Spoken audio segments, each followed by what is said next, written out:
Hello, everyone, and welcome back. As always, I'm your girl, Candy Washington.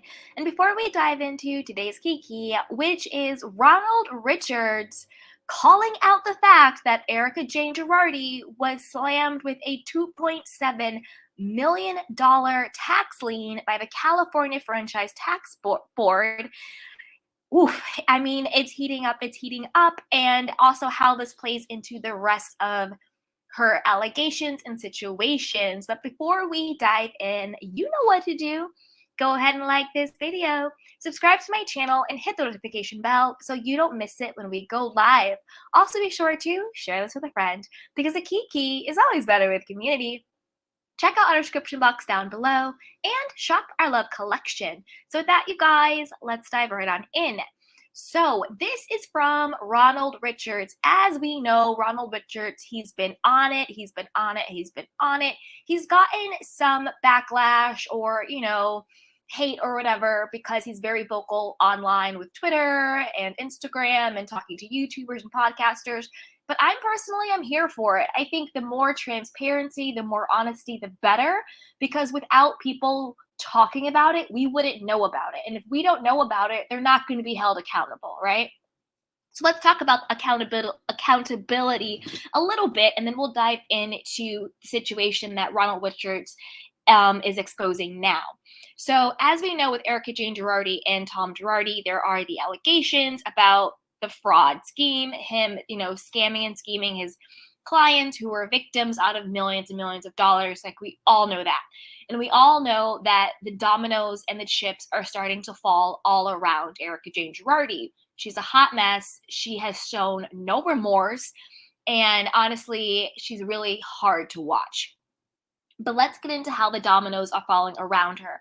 For one, with the CFO, of Girardi Keese being arrested, that's huge. They always arrest the people around the big fish in order to get more information, in order to make them flip and roll, in order for them to turn evidence against their co-conspirators. So the fact that the FBI, had this criminal fraud charges against the CFO and then they actually arrested him is huge. And that's not a good look for Erika Jayne Girardi and Tom Girardi.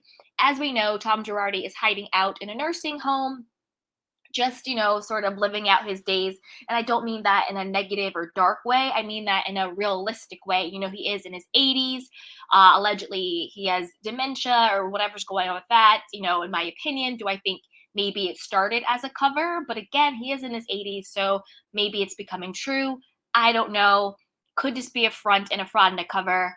Could have some beginning of it. But again, Erika Jayne Girardi has revealed that she talks to him every day. He was still talking to clients. He only got disbarred a couple of months ago, this past July. So up until then, he actually still had his legal law license, which to me is ridiculous.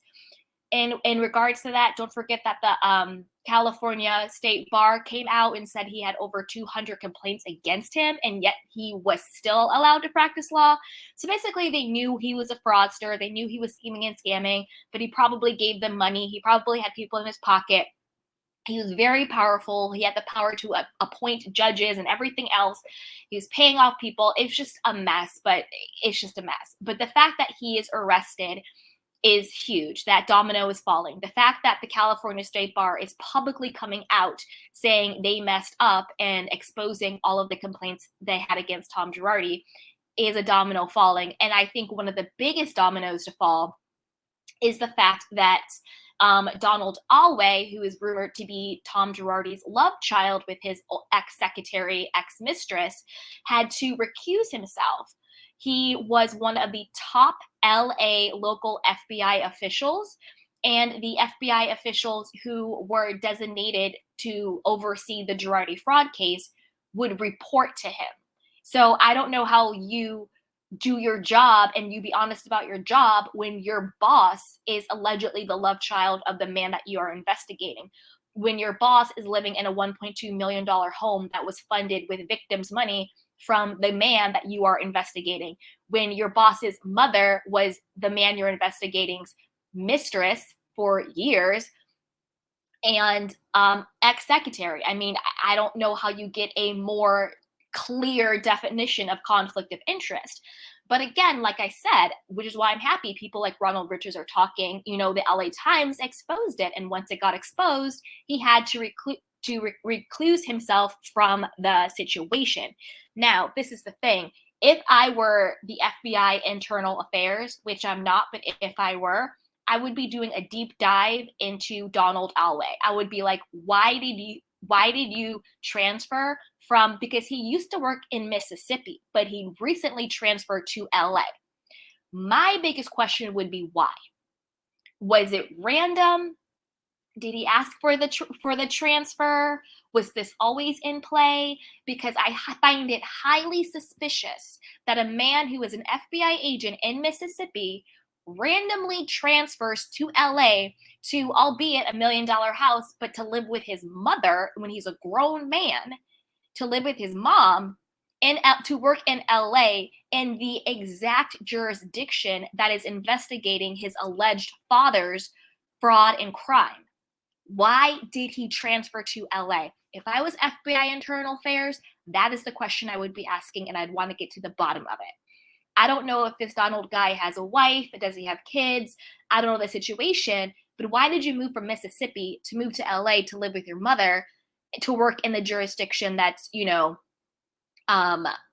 investigating your alleged father? And if not your alleged father, then definitely your mother's ex-lover, ex-boss, person who paid for the home. Why did he do the transfer? That needs to be investigated. What also needs to be investigated is the allegations that Erika Jayne switched the $750K earrings. That's also coming out, that they were appraised for much lower than what we all thought they were worth. At one point it was 750K diamonds, then all of a sudden it was 1.2 or 1.3 because, they appreciated or whatever. But then the appraiser said, no, it's actually worth a lot less. Was this a bait and switch? Did she say, oh, I'm going to turn over the earrings, but then she turned over the wrong earrings, right? That needs to be investigated. Ronald Richard had those receipts. That needs to be investigated. But now let's talk about what Ronald Richards is now exposing. Now, according to him, he says California Franchise Tax Board issues tax lien for $2,777,343.23 against Erika Jayne at Erika Jayne. This is for her 2019 taxes only. At what point does she accept culpability here? She has to pay taxes on her income like all Americans. Hashtag Real Housewives of Beverly Hills. Hashtag no special treatment. Now, this is in alignment with what I always said. And then he posted the receipt. And don't worry if you can't read it. I'll read it for us. So don't worry if you can't read the fine print. So let's read the fine print, and then I'll say how this was always in alignment with what I always said. So this says, notice of state tax lien filed with Los Angeles, certificate number, blah, blah, blah, blah. The Franchise Tax Board of the State of California hereby certifies that the following named taxpayers is liable under Part 10 or 11 of Division 2 of the Revenue and Taxation Code to the State of California for amount due and required to be paid by said taxpayers as follows. Name of taxpayers: Thomas V. Girardi, Erika N. Girardi.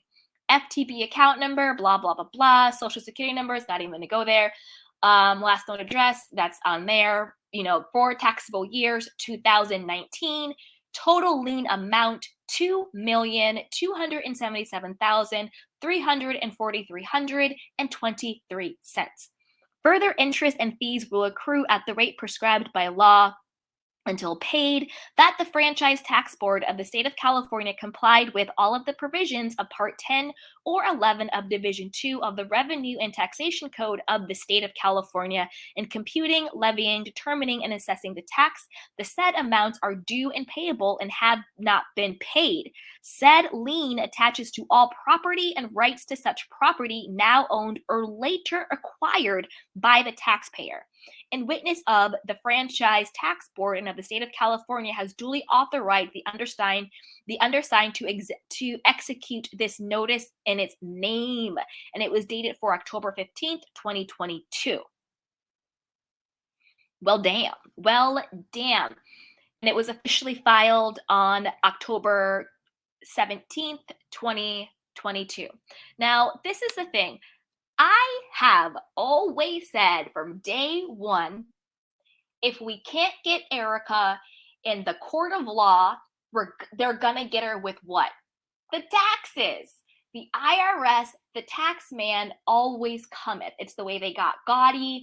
It's the way they got a bunch of those, like, I don't even know, like gangster people and all that stuff. They get them with the taxes. If they can't find a way to get them on the actual fraud, they'll get them with them frauding the American people, the American government. The tax man always cometh. So I don't know how she's going to talk her way out of this. I agree with Ronald Richards. We all have to pay taxes. I pay taxes. We all have to pay taxes. And, and people are like, and this reminds me of the people who are like, oh, Teresa Giudice didn't do anything wrong. She just signed some stuff, blah, blah, blah, blah, blah. No, she defrauded the American people.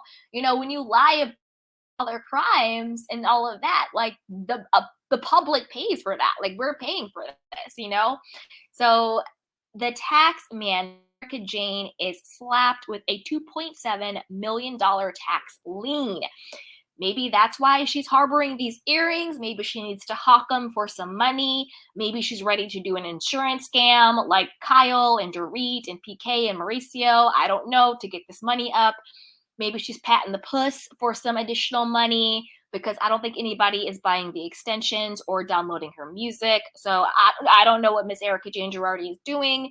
Maybe she still has the Wells Fargo's bank account in Florida that they were funneling money to her through, ever since, that everything hit the fan. Her and Tom Girardi and their friend, I forget what his name is, that lawyer, they got together and opened up that Wells Fargo account in Florida to funnel her money to. Maybe they're going to funnel some money in for that. I don't know, but they're going to be looking into this. But the dominoes are falling and the chips are falling. You turned over the wrong earrings. We're on to you, Erika. Tom Girardi's alleged love child FBI agent recused himself, and now I'm sure that they're going to be even more scrutiny on the investigation. We're on to you, Erika. The CFO now has been arrested, and I'm sure he's going to flip on you, a la Stuart Smith when he flipped on Jen Shaw. We know what happened to her, right? And the tax man is on to you. That's the one person you're not going to be able to get away from. The tax man, he's a coming, and I hope he comes hard, and I hope he comes with a vengeance. But I want to know what you guys think. Do you think that this is it for Erika with the taxes? We finally got her. She will finally be held accountable. Or do you think she is going to find a way to lie and deny her way out of this one too? Let me know your thoughts down below. But before you do that, you know what to do. Go ahead and like this video, subscribe to my channel, and hit the notification bell so you don't miss it when we go live. Also, be sure to share this with a friend because a key is always better with community. Check out our description box down below and shop our love collection. With that, you guys, I'll talk to you later. Bye.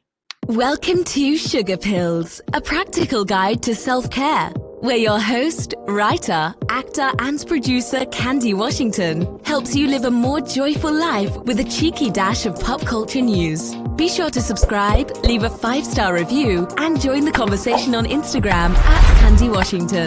Let's go!